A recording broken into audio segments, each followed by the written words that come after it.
네, 여러분 반갑습니다. 네, 우리 상법 이제 예, 드디어 이제 종착역에 왔습니다. 네. 그래서 이 수업은 이제 마지막 수업이 되겠습니다. 종강 수업. 그래서 여러분들 힘을 내시면 될 것 같습니다. 자, 우리 뭐 이번 학기에 상법을 배워봤는데 여러분에게 좀 많은 도움이 되었으면 합니다. 어, 오늘은 이제 신종 상행위, 기본적 상행위 중에서도 여러분들 아시다시피 새로운 상행위가 이제 발생되죠. 거기에서 이제 가맹업, 뭐 리스, 뭐 채권 매입업 이런 것들을 우리가 좀 배워볼 필요 있습니다. 그래서 그런 거를 학습함으로써 여러분이 또 이 새로운 상행위를 또 알아가는 그런 계기가 되고 이번 학기에 배웠던 내용들을 또 바탕으로 다음 학기에 또 기업법을 또 공부할 때는 많은 도움이 될 것입니다. 자, 이렇게 보시고 제가 이제 화면을 공유했습니다. 자, 우리 어제 이제 배웠던 내용들이 있었죠? 배웠던 내용들을 우리 한번 복습을 하고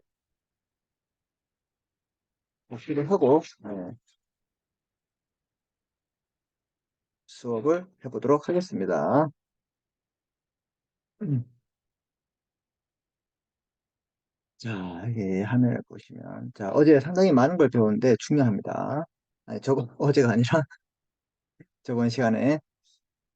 자, 그래서 우리가 이제 공중적계법을 배웠죠. 그래서 우리 이제 사례도 공부했고, 이 기준품을 맡겼을 때 어떻게 될 것인가, 이런 것들을 공부했습니다. 자, 문제는 이제 고객의 이제 임치를 고객으로부터 임치를 받은 문제는 이제 공중적격업자가 이제 물건을 받았다. 또는 이렇게 받지 않았을 때의 책임. 요거는 이제 임치를 받은 경우의 책임은 이제 어, 증명을 못했을 때 책임이에요. 그죠? 증명 책임이라 말은 증명을 하면 책임이 없다 이런 뜻입니다.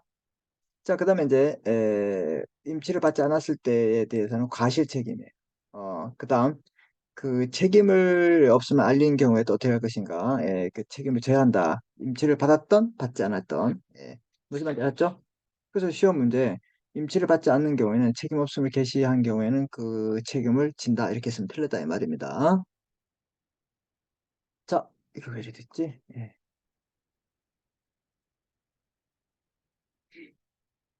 자, 그 다음에 이제 여기 있는 내용들은 제가 이제 딱 정리해 놓은 거예요. 그래서 사실 요거만 있으면 되겠죠?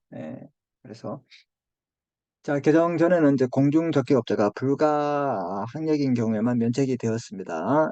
그런데 이제 개정상법에서는 자, 임치 물건에 대해서 적격업자나 그 사용원이 주의 의무를 다했음을 증명하지 못하면 증명하면 책임을 면하고 그지 않았으면 책임을 진다. 가실이 있으면 책임을 진다. 휴대한 물건에는 임치 유무와 관계없이 책임을 면치 못한다. 이게 바로 상법 152조가 되겠습니다. 중요합니다. 그래서 해결은 이렇게 하면 되고, 그래서 우리 다시 151조, 152조, 153조, 국가물에 대해서는 그 종류와 가액을 명시해야 된다. 그래서 우리 운송업에서도 국가물 책임도 거의 비슷하다, 똑같다. 그쵸? 공중적격업자의 책임은 뭐예요? 6개월이라는 소멸시효 걸린다. 대리상하고 같다. 꼭 기억합니다. 그리고 이제 여기 이제 우리가 이제 그 이론적 내용을 쭉 공부했죠. 똑같은 거예요. 이렇게 보시면 됩니다. 그다음에 손해배상 청구권, 손해배상이 발생할 수 있는 근거는 법률행위, 계약 같은 것들. 그다음에 이건 채무불이행이 되는 거죠. 채무불이행. 그래서 이제 손해배상 책임을 지고 불법행위는 법률의 규정에서 이제 운전했을 때 치료비 같은 게 나오죠. 이런 청구권이 발생하게 됩니다. 그래서 청구권이 두 개 충돌한다. 청구권 경합이다. 이렇게 보시면 됩니다. 이해됐죠? 예. 자, 그 다음에 우리 창고업을 했어요. 창고업. 이렇게. 창고업자는 자기 명의 기본적 상행위로 하는 당연 상인입니다. 타인에 의해서 창고에 물건을 보관한 것을 업을 하고 있는 사람이에요. 이렇게 수출 한 거, 그 다음 우리 이삿짐 같은 거 이제 막아 놓았을 때, 이런 것들 여러분이 이제 생각하시면 될 것 같아요. 자, 그 다음에 이제 창고 증권. 이 창고 증권은 이제 유가증권하고 거의 같죠? 창고업자는 임치인의 청구에 의해서 이제 교부한다. 그래서 창고업자가 있어요. 창고업자. 업으로 하는 당연산이겠죠. 물건 맡긴 사람이죠. 임치. 그다음에 창고 증권 소지인이 있어요. 임치인이 이걸 가질 수 있고 이 사람이 또 다른 사람에게 줄 수도 있고 경우의 수는 다양합니다. 그래서 임치인의 청구가 있으면 창고업자는 창고 증권을 구매다. 창고 창고 증권은 창고업자가 한다. 꼭 기억합니다. 그다음에 창고 증권에는 뭐 임침을 뭘 맡겼는지 수량, 주소, 보관 장소, 보관료 언제까지인가. 그다음에 보험, 특히 이제 보험에 붙인 때에는 이런 것들 금액, 기간, 보험자의 성명 이런 것을 적어야 되겠죠. 그래서 임시물에 보험에 가입했을 때 이제 우리 이제 보험 금액, 기간 이런 용어들은 좀 알아둘 필요가 있다 이 말입니다. 그래서 손해보험과 인보험이 있어요. 보험은 두 가지.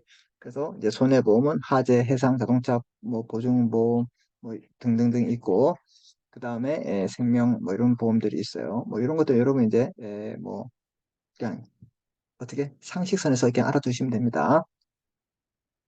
중요한 것은 이제 이 129조와 133조 규정의 창고 중용이 중요한단 말이에요. 육아증권인 화물상환증 내용을 이제 갖다 쓴다 이런 뜻입니다. 창고증권도 상환증권성, 지시증권성, 채권적 효력, 문헌, 요인, 적힌 대로 받은 대로, 처분증권성, 물권적 효력, 소유권, 질권 등이 준용된다. 그래서 제가 여기에서 이렇게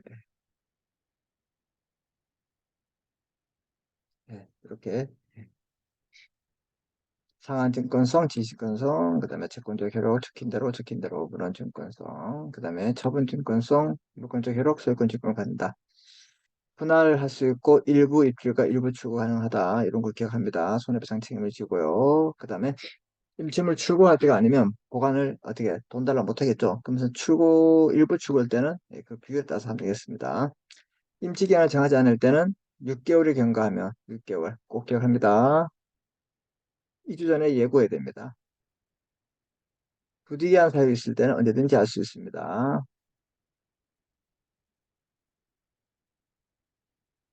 준용 규정, 상사 매매가 준용된다. 책임은 1년이다. 창고업은 이렇게 보시면 됩니다. 전부 멸실일 때는 그때부터 하고요. 악의인 경우에 적용하지 않죠. 이것도 1년이다. 이렇게 보시면 됩니다.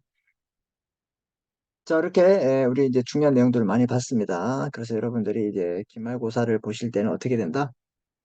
우리 상사 매매부터 이제 쭉 공부를 하시면 됩니다. 알았죠? 네. 자, 오늘은 이 신종 상행이 새로운 상행에 대해서 가맹업, 금융리스, 채권 매입업에 대해서 했습니다. 했습니다 아니고 하겠습니다. 자, 그래서 이제 프랜차이즈 가맹업이죠. 우리 이제 사례 이제 프랜차이즈 여러분 많이 봤죠? 뭐 CU, GS25, 뭐 메이커 같은 옷, 뭐 나이키 다 프랜차이즈들이에요. 이해됐습니까? 뭐 맥도날드, 다 프랜차이즈 가맹업이다 이 말입니다. 자, 그래서 이 프랜차이즈 우리 가맹업에 대한 사례를 보면서 또 이렇게 조문을 보고 이 내용들을 정리하는 그런 시간을 갖겠습니다. 자, 그래서 여러분들 여기 보시면 자, 한번 사례를 볼까요? 재밌습니다. 고등학교 졸업과 동시에 빵 가게 점원으로 사회생활을 시작한 A가 40살 점장으로 끝으로 빵가게 점원을 일했어요. 그래서 이제 40살 점장으로 끝으로 퇴직하고 곧바로 그가 익힌 제빵 기술을 바탕으로 창업을 하기로 결심했습니다. 그래서 이제 자기가 만든 걸 이제 자기 자가 브랜드로 하면 잘 될 거라고 생각하고 어떻게 했어요? 예, 예. 이 시작했죠. 그러나 제빵 시장에서 유명 프랜차이즈 가맹업을 이용하지 않으면 매출이 큰 어려움이 있을 거라고 생각하였다. 마침 A는 유명 가맹업자 B를 찾아가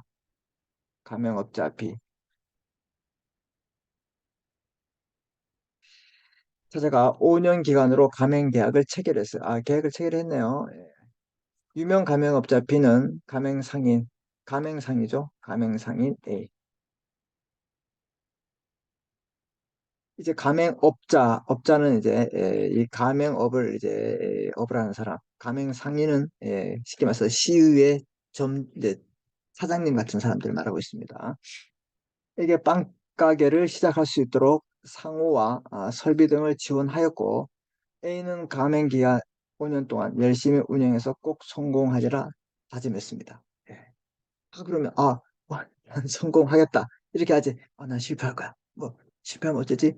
이런 생각 안 하잖아요. 그래서 이제 할 수 있도록 다짐했습니다. 그런데 빵 가게를 시작한 후 이제 2년이 지나도록 매출이 나아지지 않았습니다. 뭐 시들시들했다 이 말이죠. 가맹업자 B의 지원도 점차 시들해지고 그러던 어느 날 A는 가맹 계약을 해지한다 이 말입니다. 해지란 말은 이제 계속적인 계약이죠. 왜 계속적이에요? 5년 기간이니까 계속적 계약이죠. 그것을 중간에 그만둘 때는 해지를 한다. 다른 사람 C에게 양도하고. 그럼 얘는 누구야? 만약에 A가 뭐야? 양도인이 되고 얘는 양수인이 되겠죠. 그죠? 20년간 익혀온 제빵 기술을 이용해 새로 창업하겠다는 생각을 하게 되었다. 그래서 뭐냐? 또 또 이제는 자기 스스로 나의 이름을 걸고 간판을 내고, 우리 옛날에 뭐 드라마도 있었어요, 여러분. 잘 모르시겠지만 제빵왕 김탁구 뭐 이런 게 있었어요. 보세요, 나옵니다. 그래서 창업을 해야겠다고 마음먹고 A가 가맹 계약을 해지하거나 C에게 영업을 양도할 수 있을 것인가, 이게 중요하다 이 말이에요. 왜 이렇게 이게 중요하다 이 말이냐? 이 5년 옛날에는요, 이제 이 상법이 개정되기 전까지 우리 앞에서 배웠죠. 공중저기업자의 불가 학력이 아닌 이상 책임을 면할 수 없을 때 했죠. 그것도 어떻게 해요? 주의를 다했 주의를 다하고 최선을 다했으며 증명하면 면책되고, 또 가실이 없으면 면책된다. 그렇죠? 임시 받았을 때와 받지 않았을 때 기억나시죠?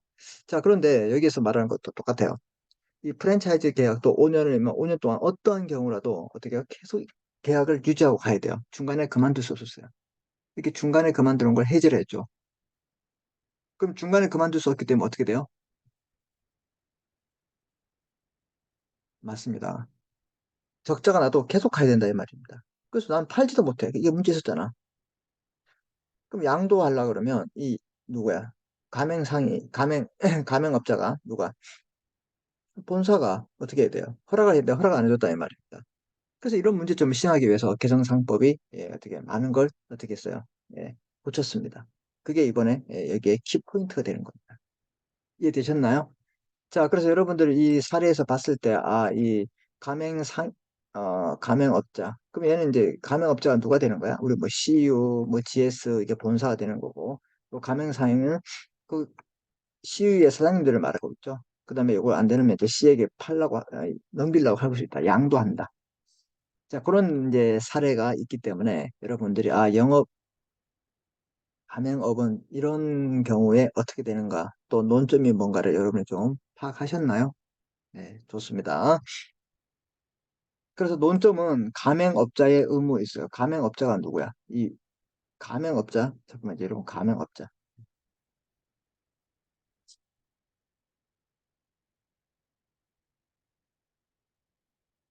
가맹업자는 누구냐?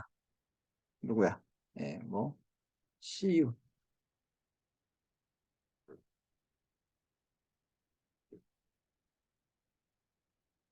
GS25,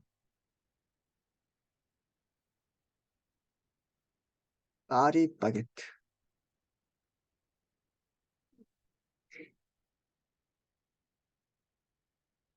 이마트 24, 뭐 등등등,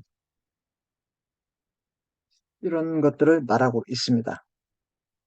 그럼 가맹업자의 의무, 즉 이 본사가 해야 될 거, 영업 지원을 해야 되겠지. 가맹상의 영업 양도에 계약의 해지가 있냐? 즉 가맹상이 누구야? 그 사장님.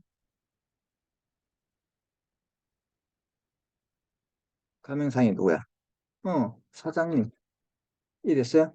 사장님이 제3자에게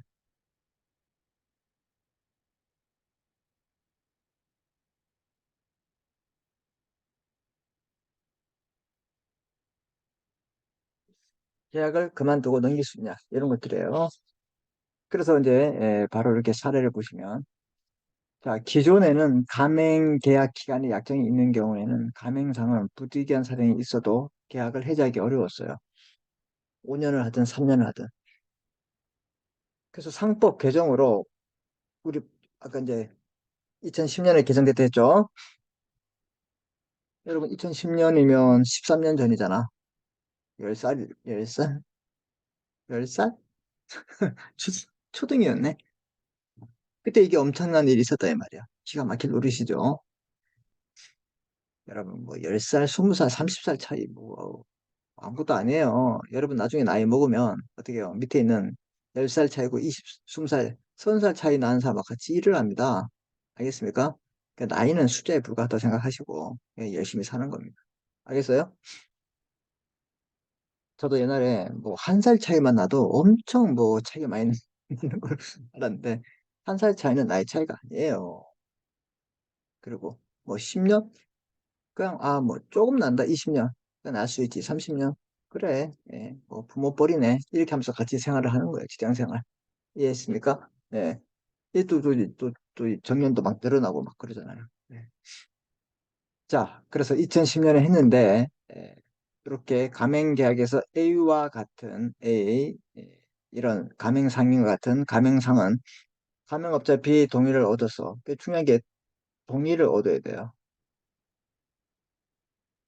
영업 양도를 하거나 상당한 기간을 예고해서 가맹 계약을 어,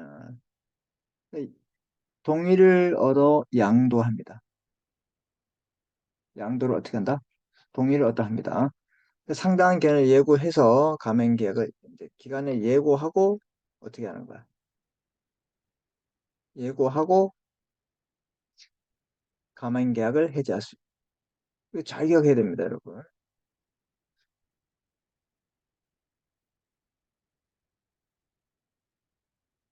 동의를 받고 양도합니다. 양도할 때는 동의를 받고 그 다음에 해지할 때는 상당한 기간을 예고하고 미리 알려주고 해지한다. 뭐 기본이겠죠. 예. 이런 것들 여러분이 알고 계시면 됩니다.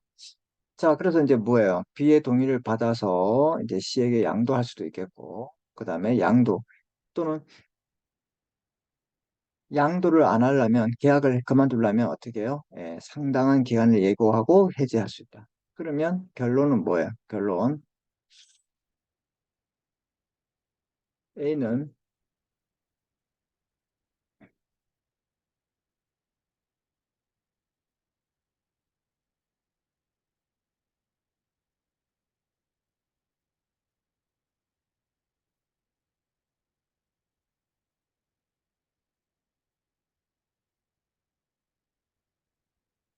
A는 계약을 해지할 수도 있고 제3자에게 어떻게 해요? 양도할 수 있게 되었다. 이 말. 그렇죠?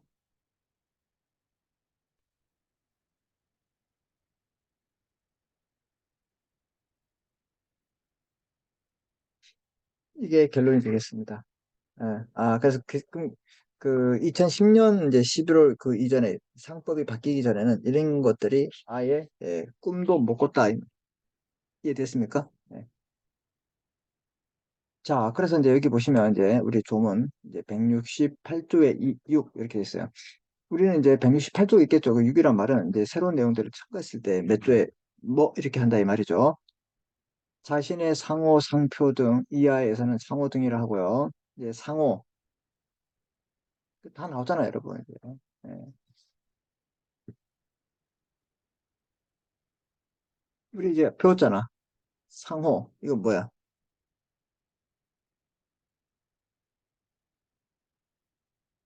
기업의 영업상 명칭이잖아. 상표는. 그래서 이 상호를 우리가 뭐라 해요?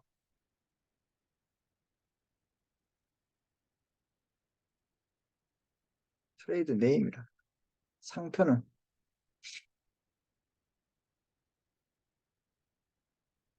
트레이드 마크라. 이거 뭐 설명할 수 없잖아요. 그래서 뭐 그런 거야? 어,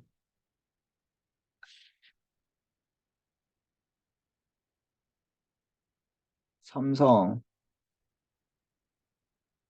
갤럭시 시리즈, 갤럭시 S,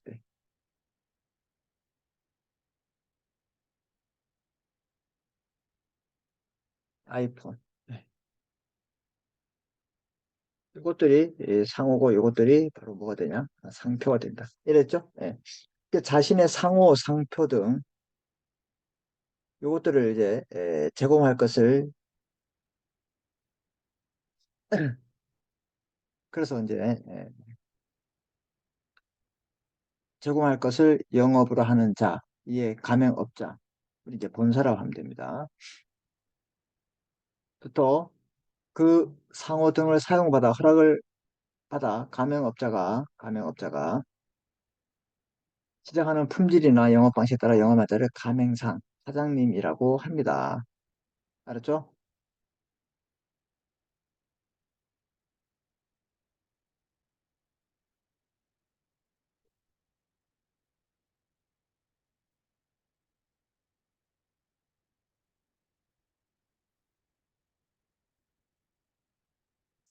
그래서 우리가 이제 뭐 파리 빵집, 뚜레 빵집, 본사, 강화문, 가맹점.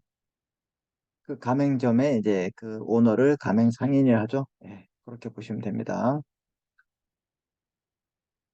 자, 그 다음에 가맹업자의 의무. 가맹업자가 누구야? 이 봉사잖아, 본사. 가맹업자는 가맹상의 영업을 위해서 필요한 지원을 한다. 영업상의 지원해야 된다. 그죠? 그래서 이걸 우리가 뭐라 그래?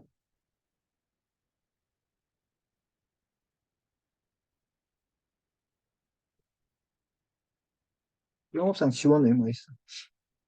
가맹업자는 다른 약정이 없으면 가맹상의 영업지역 내에서 동일한 유산업종을 영업을 하거나 동일한 유산업종 가맹계약을 체결할 수 없다. 그래서 보면 이제 뭐 GS든 CU가 있으면 그 근처에 바로 없으면 좀 떨어져 있던가. 그죠? 예. 근데 막 GS와 CS가 붙어 있다. 그건 몰라요. 그건 서로 다르잖아. 회사가. 알았지? 예. 그래서 영업상 지원 의무가 있습니다. 그 다음에 이제 가맹상. 가맹상이란 말은 이제 그 점주 이제 사장님을 말하는 거죠. 가맹상은 가맹업자의 영업에 관한 권리에 침해하지 아니하도록 해야 한다. 그래서 영업에 관한 권리가 침해되지 않도록 영업 침해 금지 의무가 있고요. 가맹상인은 계약이 종료된 후에도 영업 비밀 준수 의무가 있다.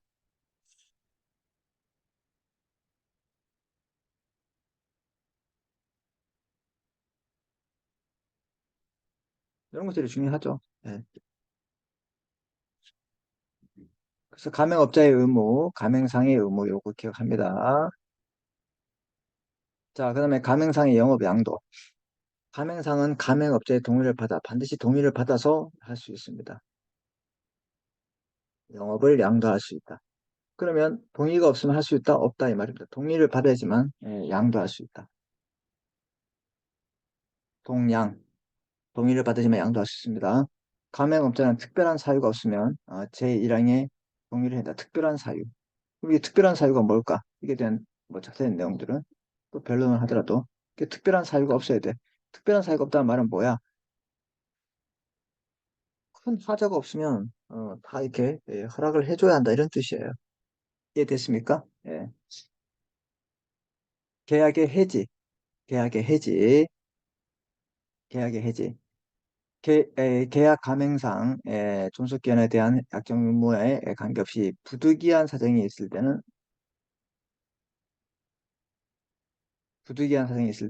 어떻게 해요? 상당한 기간을 정해서 예견 후에 해지할 수 있다.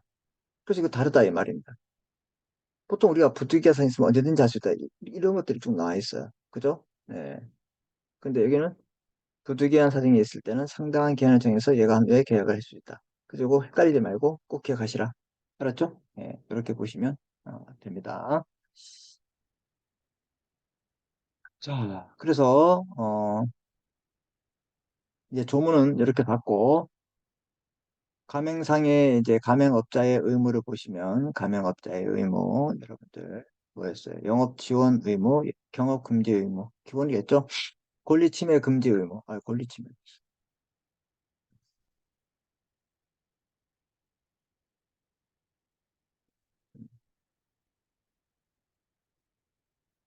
그다음에 얘는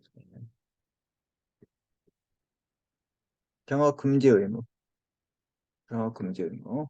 이렇게 있다. 예. 자, 그다음에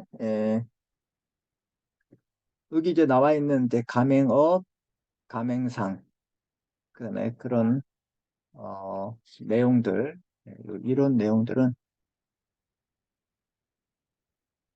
잠깐 이제 브레이크를 했다가 두 번째 타임에 한번 하겠습니다. 아셨죠?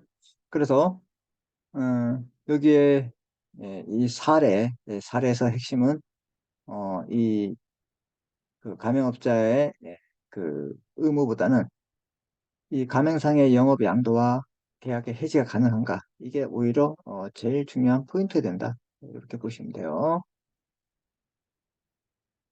자, 그러면 이제 사례 해결은 기존에는 이제 이 해지가 어려운데 우리 개정상법에서 동의를 받으면 양도할 수 있고 상당한 기간을 예고한 후에 해지할 수 있습니다.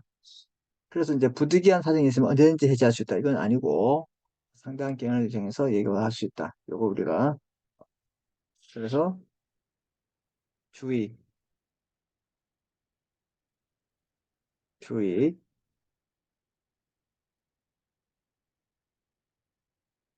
부득이한 경우